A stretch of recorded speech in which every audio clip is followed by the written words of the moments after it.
All right, we are back. CITIUS MAG live from Eugene, and we're joined by a very special guest, the one and only Fred Kerley, Olympic silver medalist, 2022 world champion, and now returning back to the Olympic Games in the 100. I mean, I want to start with just the fact, the last time I saw you in New York, like, essentially you took a huge bet on yourself. That bet paid off massively here at the U.S. Olympic trials. How are you feeling after everything? I feel like I feel been in a good position. I'll forever bet on myself no matter what. And I know the right way to go. And if my gut telling me something is going wrong, I'm going to make sure it go right. So I always going to bet on myself no matter what. Yeah. Have you always been a gut check guy? I've always been a gut check guy. I know when stuff is going wrong, and I know what if my guts ain't telling me it don't feel good, it's not going to feel good. But I know once I would get in a position, I'm always going to bet on myself no matter what. And bet on myself been paying off my whole entire career. Before this, I guess, like, this is a pretty long layoff we saw between races. What was sort of the fitness and practice telling you, that you were capable of before New York, and then coming out here, there's a couple extra more weeks of training? Well, I know I'm in shape. What this weekend don't define what I actually been doing in training. It was just get the job done, get top 3, and go train for what's going to be the big show, is the Olympic Games. And the famous tweet. Next time I touch the 100 world record. Translate it for me. Like, I guess, what exactly do you mean? I haven't touched the track yet, to tell you the truth. I haven't touched the track. Like when I'm saying that, it's just like everything got to hit perfectly. Everything got to come together. And everything ain't come together at that moment. So when everything come together, I know what time I'm on. What's missing? When you say everything's going to come together? More training. That's all. That's what's missing. And I know I train with the best, so it's just like I know what I need to do to get where I'm trying to go. Stepping out onto that track, this is the same track where you won the World Championships. In that first round, your first race in a while, did you feel like 2022 Fred? I not feel like 2022 Fred yet, but it's coming. So it's just like all the small things got to add up to the bigger picture. Race execution wise, like, take me through, I guess, like each one of these rounds. So 10:03 first round, 9:89 second round, 9:88 in the third round. I feel like through every round, there was a C+ effort. I still got to get some A+ effort. Those rounds is just C+s, and I know what I was doing in training to get me where I'm trying to go. So I feel like what I did this past weekend was not me. I'm better than that. So I feel like those C+ effort, and I know what I'm capable of doing, and I know where I'm trying to go. Yeah, I'm curious. Like, are you chasing? Is it a place or a time? Like, what's a success for you in these? Is it winning or is it running fast? Success for me is upgrading my silver to gold. Yeah. That's the most important thing, is winning. And time come with it. The most important thing, we say time, but at the end of the day, if you don't win, that time not a factor. So the most important thing for me is the win. We were hanging out yesterday, and I asked you just sort of, where's that silver? You don't even know. I don't know, because where I'm trying to go is not what silvers lay on. So I'm trying to upgrade my silver to gold. Yeah. What have you made this year of just sort of like the 100 in general, right? Like, it's taken a while for like all of the professionals to really get going. I think the race in Jamaica was maybe like the first big one that people considered to be fireworks, and now that it's championship season, everyone's stepping up. So as a professional season don't start until this past weekend. That's when the season start. Like, whatever we did before, it don't matter. What we do at these that matter, that's actually when the season really start, because that's see who on the team. That's when you see who's gonna get to different meets and stuff. Season start at trials. Yeah, is it for you when the pressure is at its highest, like these sort of events? Do you think that's when you're at your best? I feel like pressure is not what I do on the track, because I feel like track is the easy part. Pressure is when you don't know where you eating at, sleeping at. I feel like I already been through the harder part of my life. This stuff is easy to me. Yeah. And I love competing, and competing is probably what we do best. Yeah.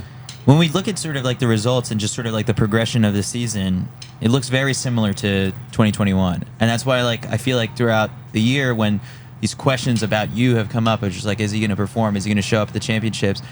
You just can't. I mean, we had that whole article even on our site where it was like, I don't think Fred Kerley's like breaking the world record anytime soon, but you are fully confident in like, no, like I'm on the same plan as 2021 right now. So if you count me out, keep on counting me out because I know I'm not counting you out. That was Anderson's video. I'm saying if you count me out, I'm counting myself in no matter what.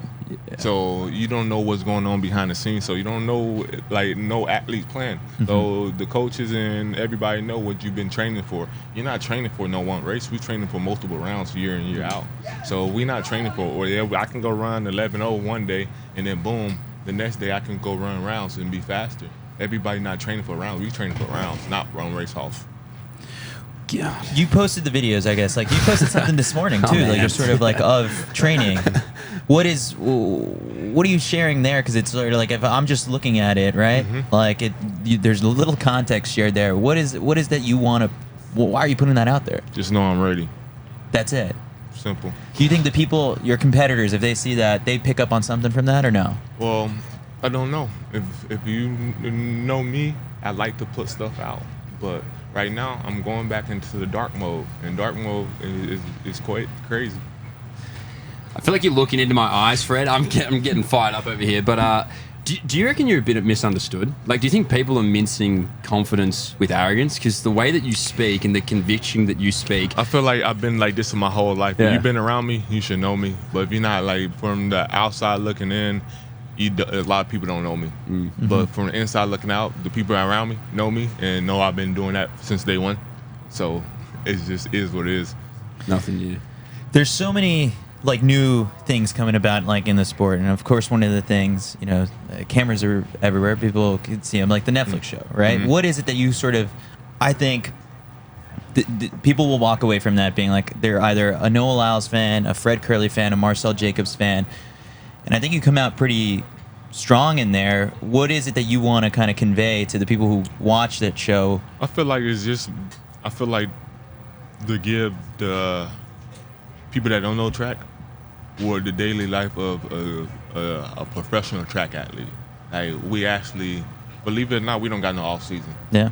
So it's definitely track year round. You gotta make sure your body up, sustain and stuff like that. But it's not only for us; it's for the next generation after us, to put a platform for a better generation. For when we gone, the next generation step up and have a platform for themselves when the future is needed. It's a conversation I feel like is now starting to trend in track, but rivalries and people calling their shot like you and other athletes are doing. How important do you think that is to feed interest in this sport? Because sometimes it's too friendly. Not everyone's going to get on. See, I feel like I hate everybody when it comes to competition. Yeah. Like, we can be best friends, but once we get on that line, it's no best friend. But I think that's what a lot of people get stuff messed up about. I'm not friendly when it comes to competition. We can be best friends or friends outside the track, but you want that position, I want that position too.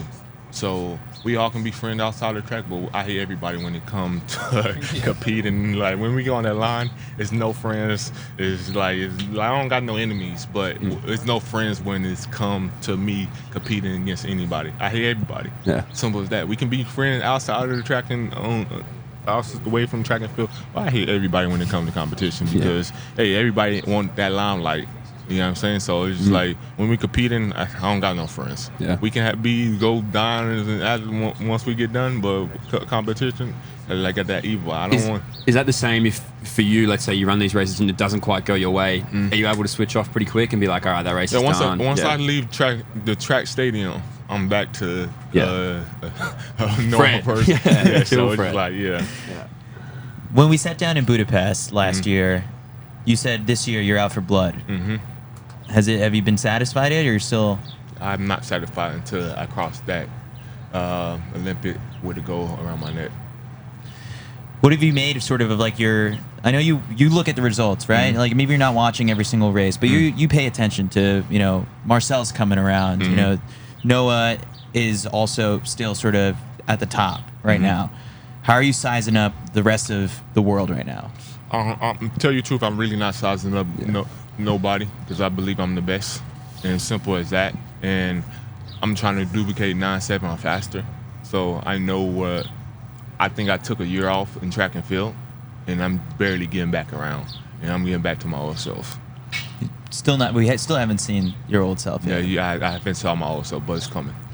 I think one of the cool things about just when you make the team now, it's sort of, this is hard, right? Like the U.S. trials is very difficult to navigate these rounds. It's sort of, there's a lot of pressure. You have to be at your best here.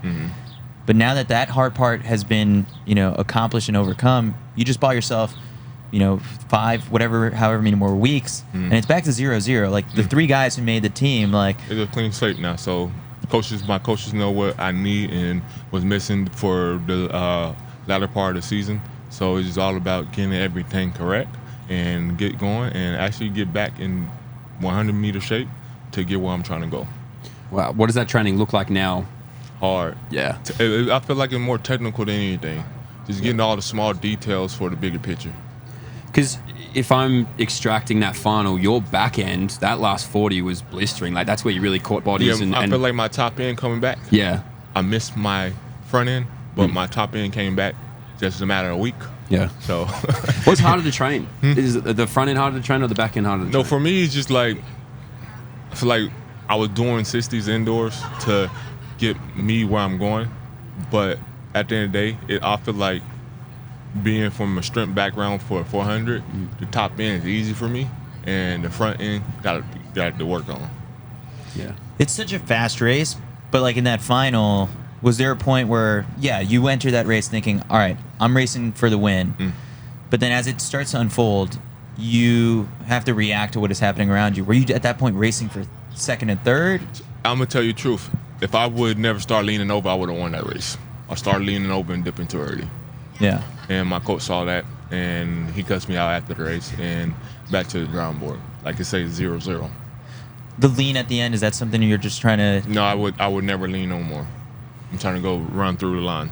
The lean is not what we train for, it's running through the line. I don't do that in training. I should not do that at a track meet. Because there was the lean in 2021 as well. I don't train for the leaning no more. That race, the Olympic final from 2021, when's the last time you watched it? And like, how quickly have you just sort of like, all right, it's done. Like, I put that behind me. The last time I watched that race was actually in 2022 when I won the gold medal. Why was that? Because like when you're so close to something, and it was like track and field is all about injuries, and I gave up, I broke, and leaned during that race, and I don't want to lean no more. I want to celebrate like Usain Bolt celebrate. No more leaning for Fred. All right, I'm going to put that in the memory bank for Paris. Yeah, you won't be leaning. Look, I got to get a clip for Australia here. You came down last year. You blew the joint up. You were the most popular man around the track. As an Australian, am I going to see you back? Did you enjoy being in Australia? I definitely enjoy being in Australia. If they invite me back, I'd be lovely to go back. I hope they're watching that. Please bring it back. What's the best, meet atmosphere you've ever been to? For me, I feel like all of them, but Jamaica is different. Jamaica is different. Yeah. So it's like the crowd definitely in tune with all the athletes. I feel like Jamaica is one of the biggest one. When I went to Nairobi was good. China was a good one. And all the Europe was good because they actually in tune with the athletes. It's just like the crowds go crazy. Like I feel like every track meet I've actually been to is just like good atmosphere. Yeah. It's the one you haven't been to that you want to get to? Which, I can't think of any, but... I don't know.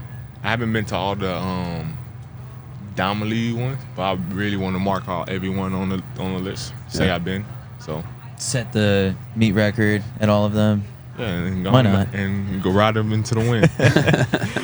What did you? Okay, so I'm looking at just sort of like those early Diamond Leagues in China, right? Like you said that the season doesn't start till it's championship season.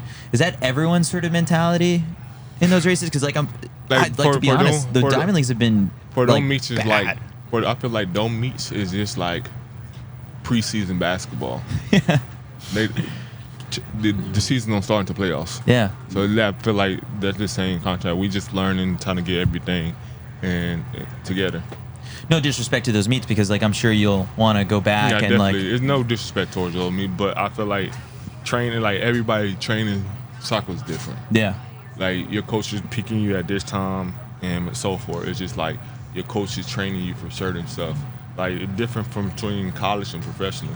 You gotta peak 4 or 5 times in a collegiate season, where in the professionals you gotta peak 2 times. Yeah. Of course, like we've been asking, like a lot of the athletes just sort of like around, one of the bigger news stories within the sport being like, Grand Slam track entering the space. I know a lot of the athletes are still sort of learning the details. What were your sort of like first impressions of everything? I feel like a good, but you gotta be in the right position. Just don't do a one-off where be good this year and then fall off next year. Yeah.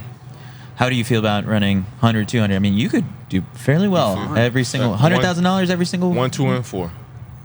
Just bop around. Yeah, category my agent here, so you know what to do. Kyle, if you're watching, you know. Yeah. Fred, come Paris. Let's say that everything plays out the way you want it to. You don't lean. You run through the line. You celebrate like Usain Bolt. You're the Olympic champion. What's that? Is that going to be vindicating? You've bet on yourself so many times this year. So definitely many times. That would be up for like it would definitely be my big achievement in the track and field since I've been doing the sport. That's go on top of the podium. Yeah. Can't play devil's advocate? Like, what if it doesn't happen? If it don't happen, it was not in my cards, but I know it's gonna happen. All right. Well, Fred. Oh wait, I guess like here you've scratched the 200. No phase double gold this year. Well, I gotta listen to my coach, and my coach know what we are doing for. So I was just like, good, but I still can get triple gold. Yeah. Okay. So ideally, you make your case like for the events you want to, the 100 for sure. What are the other 2 medals you 4x1 want? and maybe 4x4. Yeah, well, we talked about this yesterday, didn't we? Anyone who's in the US team is in the pool for the 4x4, Yes. right? Just you'd mount a pretty heavy argument to be in there. And if I pick a team, it's gonna be my training buddies and one other person.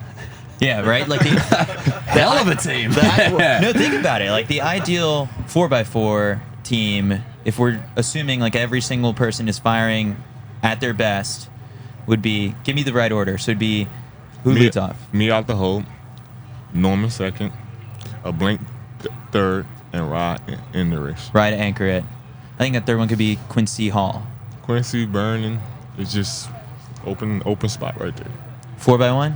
4x1, it will be my ideal order. It will be Coleman or Grant first leg, Grant. me for second, Arian or Kenny third, and Noah would bring it home. It's a strong team. That's a hell of, anyone can challenge that? Any countries you think No. get close? No. World record? Yes, definitely. All right. Well, Fred, I appreciate you stopping by, always dropping gems on us. And I'm looking forward to just like all the magic you've got in store for Paris. Appreciate it. Good luck, All right. Fred. Appreciate it.